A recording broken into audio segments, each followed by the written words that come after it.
Welcome to ಮನಿ ಊಚಾ cooking channel. ಇವತ್ತು ನಾವು ಆಲೂಗಡ್ಡೆ ಮತ್ತು ಬಟಾಣಿ ಬಳಸಿ ಒಂದು ಕುರ್ಮಾ ಟೈಪ್ ಮಾಡೋದು ಹೇಗೆ ಎಂದು ನೋಡೋಣ ಬನ್ನಿ.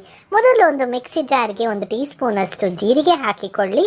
ನಂತರ ತೆಂಗಿನಕಾಯಿ ಹಾಕ್ಕೊಂಡು ರುಬ್ಬಿಕೊಳ್ಳಿ. ನಂತರ ಅದೇ ಮಿಕ್ಸಿ ಜಾರ್ಗೆ ಒಂದು ಚಿಕ್ಕದು ಈರುಳ್ಳಿ ಸಣ್ಣಕ್ಕೆ ಹೆಚ್ಚಿಬಿಟ್ಟು ಹಾಕ್ಕೊಂಡು ರುಬ್ಬಿಕೊಳ್ಳಿ. ನಂತರ ಒಂದು ಪ್ಯಾನಿಗೆ ಎಣ್ಣೆ ಹಾಕಿಕೊಳ್ಳಿ. 1-2 ಸ್ಪೂನ್ ಎಣ್ಣೆ ಹಾಕಿಕೊಳ್ಳಿ. ಎಣ್ಣೆ ಕಾದ ನಂತರ ಒಂದು ಪೀಸ್ ಚಕ್ಕೆ ಹಾಕಿಕೊಳ್ಳಿ. ಚಿಕ್ಕ ಪೀಸ್ ಹಾಕ್ಕೊಂಡಿದ್ದೀವಿ ನಾವು. ಇದಂತೂ ತುಂಬಾ ಚೆನ್ನಾಗಿರುತ್ತೆ ಈ ಕುರ್ಮಾ. ನಂತರ 3 ಲವಂಗ ಹಾಕಿಕೊಳ್ಳಿ. 1-2 ಪಲಾವ್ ಎಲೆ ಹಾಕಿಕೊಳ್ಳಿ ಫ್ಲೇವರ್ಗೆ.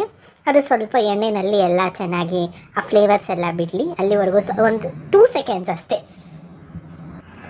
ನಂತರ ಸಣ್ಣಕ್ಕೆ ಉದ್ದಕ್ಕೆ ಹೆಚ್ಚಿರುವ ಈರುಳ್ಳಿಯನ್ನು ಹಾಕಿಕೊಳ್ಳಿ. ಈರುಳ್ಳಿ ಎಲ್ಲ ಚೆನ್ನಾಗಿ ಸಾಫ್ಟ್ ಆಗಬೇಕು, ಅಲ್ಲಿವರೆಗೂ ಸ್ವಲ್ಪ ಫ್ರೈ ಮಾಡಿಕೊಳ್ಳಿ. ಇದಂತೂ ಚಪಾತಿಗೆ, ಪೂರಿಗೆ, ದೋಸೆಗೆ ಮಾಡಿಸಿದ ಕುರ್ಮಾ ಇದು.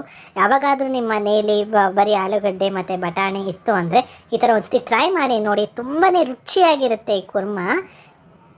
ಇದೆಲ್ಲ ಚೆನ್ನಾಗಿ ಫ್ರೈ ಆಗಬೇಕು. ಆನಿಯನ್ಸ್ ಎಲ್ಲ ಸ್ವಲ್ಪ ಲೈಟ್ ಚೆನ್ನಾಗಿ ಫ್ರೈ ಆಗಬೇಕು. ನಂತರ 1 ಸ್ಪೂನಷ್ಟು ಜಿಂಜರ್ ಗಾರ್ಲಿಕ್ ಪೇಸ್ಟ್ ಹಾಕಿಕೊಂಡು ಅದನ್ನು ಅಷ್ಟೇ ಚೆನ್ನಾಗಿ ಫ್ರೈ ಆಗಬೇಕು. ಸಣ್ಣ ಊರಿನಲ್ಲೇ ಎಲ್ಲನೂ ಫ್ರೈ ಮಾಡ್ಕೊಳ್ಳಿ. ಆದಷ್ಟು ಇದನ್ನು ಸಣ್ಣ ಊರಿನಲ್ಲೇ ಮಾಡ್ಕೊಳ್ಳಿ. ನಂತರ ಕ್ಯೂಬ್ಸ್ ಆಗಿ ಈ ಥರ ಸಣ್ಣಕ್ಕೆ ಹೆಚ್ಚಿರಬೇಕು ಆಲೂಗಡ್ಡೆನ.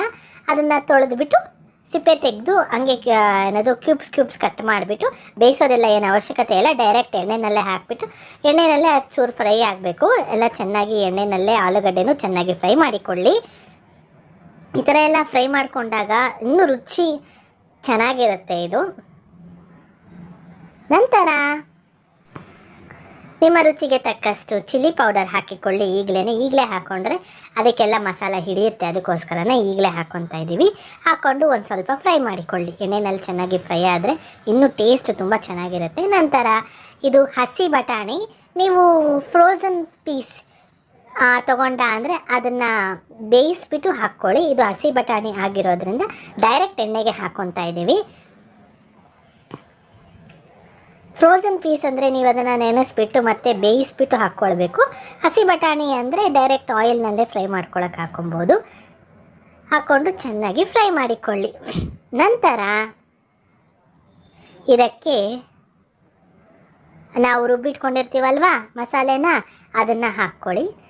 ಅದನ್ನು ಹಸಿಯಾಗಿರುತ್ತಲ್ವ, ಅದಕ್ಕೋಸ್ಕರ ಹಾಕ್ಕೊಂಡು ಇದು ಚೆನ್ನಾಗಿ ಫ್ರೈ ಆಗಬೇಕು. ಇದಕ್ಕೆ ತಕ್ಕಷ್ಟು ಇದು ನಿಮಗೆ ಕರಿಗೆ ಎಷ್ಟು ಬೇಕೋ ಅಷ್ಟು ನೀರು ಹಾಕ್ಕೊಂಡು ರುಚಿಗೆ ತಕ್ಕಷ್ಟು ಉಪ್ಪು ಹಾಕಿಕೊಂಡು ಚೆನ್ನಾಗಿ ಫ್ರೈ ಮಾಡಿಕೊಳ್ಳಿ. ಸ್ವಲ್ಪ ನೀರು ಹಾಕ್ಕೊಂಡು ನಿಮಗೆ ಕರಿಗೆ ಎಷ್ಟು ಬೇಕೋ, ಕುರ್ಮಾಗೆ ಎಷ್ಟು ಬೇಕೋ ಅಷ್ಟು ನೀರು ಹಾಕ್ಕೊಂಡು, ನಂತರ 1 ಟೀ ಸ್ಪೂನಷ್ಟು ಇದು ಅರಿಶಿನದ ಪುಡಿ ಟರ್ಮರಿಕ್ ಪೌಡರ್ ಹಾಕ್ಕೊಂಡು ಉಪ್ಪು ಖಾರ ಎಲ್ಲ ಹಾಕಿರ್ತೀವಲ್ವ, ಇದು ಚೆನ್ನಾಗಿ ಆಯಿಲೆಲ್ಲ ಮೇಲೆ ತೇಲಬೇಕು, ಅಲ್ಲಿವರೆಗೂ ಇದು ಫ್ರೈ ಆಗಬೇಕು.